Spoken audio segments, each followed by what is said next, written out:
बिस्तरे मर्ग पर जब बार बार मैं अपनी कोताहियों की मुआफ़ी तलब कर रहा था तो वो कहने लगी, बेटा मैं राज़ी हूँ, क्यों बार बार माफ़ी मांगते हो। हमें अम्मा जी उस वक्त जहर लगती थी जब वो सर्दियों में ज़बरदस्ती हमारा मुंह धोती थी। लक्स, कचहरी, ये साबुन किसने देखे थे। खजूर मार का साबुन से कपड़े भी धुलते थे और हमारे सर भी। आंखों में साबुन कांटे की तरह चुभता था और कान अम्मा की डांट से लाल हो जाते थे। हमारी ज़रा सी शरारत पर अम्मा आग बगोला हो जाती थीं और कपड़े धोने वाला डंडा उठा लेती थीं, जिसे हम टिमनी कहते थे। लेकिन मारा कभी नहीं, कभी ऐन वक्त पर दादी ने जान बचा ली या कभी बाबा ने, और कभी हम खुद ही भाग गए। गांव की रौनकों से दूर ऐन फसलों के बीच हमारा डेरा था।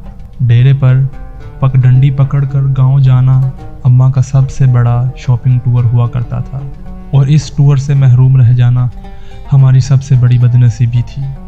अगर कभी अम्मा अकेले गांव चली जाती तो वापसी पर हमें मरुंडे से बहलाने की कोशिश करती।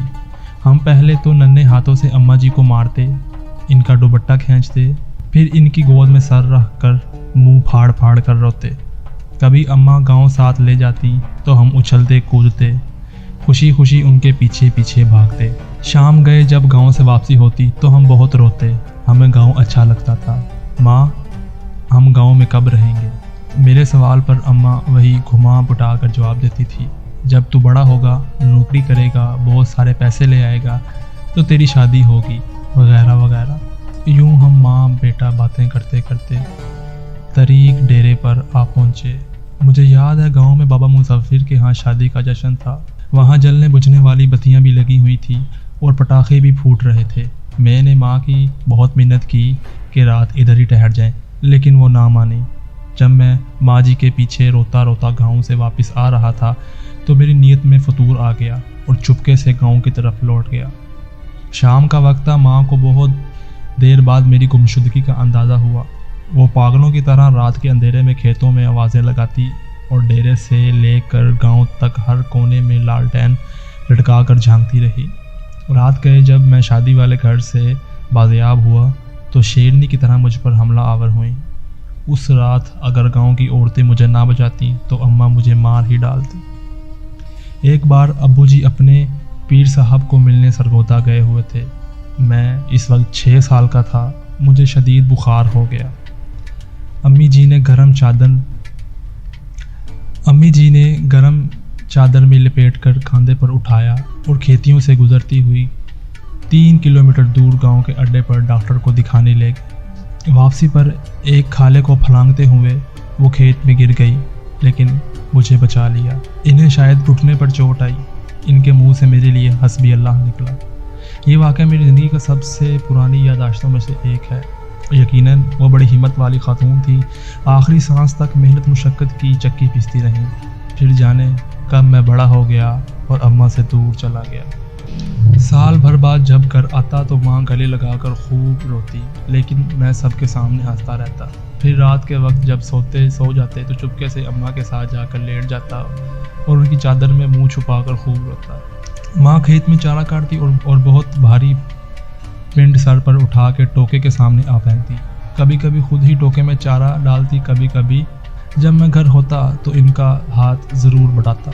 जब मैं टोका चलाते चलाते थक जाता तो सरगोशी से मुझसे पूछती, बात करूं तुम्हारी फलां घर में। मैं जानती थी कि मैं पैदाइशी आशिक हूं और ऐसी बातों से मेरी बैटरी फुल चार्ज हो जाती है। जब मैंने गांव में घर बना लिया और अम्मा ने अपनी पसंद से मेरी शादी कर दी तो मैं फैमिली लेकर शहर चला आया और माँ ने गांव में अपनी अलग ही दुनिया बसा ली। वो मेरे पहले बेटे की पैदाइश पर शहर में आई। मैंने इन्हें समंदर की सैर भी कराई। लिफ्टन के साहिल पर चाय पीते हुए उन्होंने कहा, इस समंदर से तो हमारे डेरे का छप्पड़ ज़्यादा खूबसूरत लगता है। माँ बीमार होती तो मैं छुट्टी पर ही आता था। फिर दर्द बढ़ा तो शहर के बड़े अस्पताल में ले गया, जहाँ डॉक्टर ने बताया कि जिगर का कैंसर आखिरी स्टेज पर है।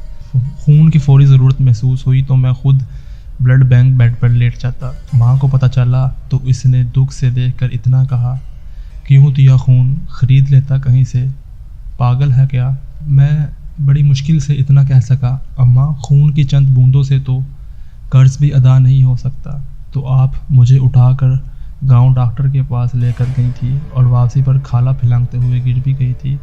وہ کھلکھلا کر ہنسی تو میں نے کہا، اماں مجھے معاف کر دینا، میں تیری خدمت نہ کر سکا۔ میرا خیال ہے کہ میں شاید ہی اپنی اماں کی خدمت کی ہوگی، وقت ہی نہیں ملا، لیکن وہ بہت فراغ دل تھی۔ بستر مرگ پر جب بار بار میں اپنی کوتاہیوں سے ان کی معافی طلب کر رہا تھا تو کہنے لگی، میں راضی ہوں بیٹا، کاہے کو بار بار معافی مانگتا ہے۔ ماں نے میرے سامنے دم توڑا، لیکن میں نہیں رویا۔ دوسرے دن سر باری باری ہونے لگا، قبرستان چلا گیا، قبر پر بیٹھ کے منہ پھاڑ کر رویا۔ ماں سے بچھڑے مدت ہو گئی، اب تو یقین ہی نہیں آتا کہ ماں کبھی اس دنیا میں تھی بھی کہ نہیں۔ آج بیت اللہ کا طواف کرتے ہوئے پٹھانوں سوڈانیوں کے ہاتھوں فٹ بال بنتا جانے کیسے دیوار کعبہ سے جا ٹکرایا۔ یوں لگا جیسے مدتوں بعد ایک بار پھر ماں کی گود میں آ پہنچ گیا ہوں۔ وہی سکون جو ماں کی گود میں آتا تھا، وہی اپنائیت، وہی محبت جس میں خوف کا عنصر بھی شامل تھا۔ اس بار منہ پھاڑ کر نہیں، دھاڑے مار مار کر رویا۔ 70 ماؤں سے زیادہ پیار کرنے والا رب کعبہ اور ہم صدا کے شرارتی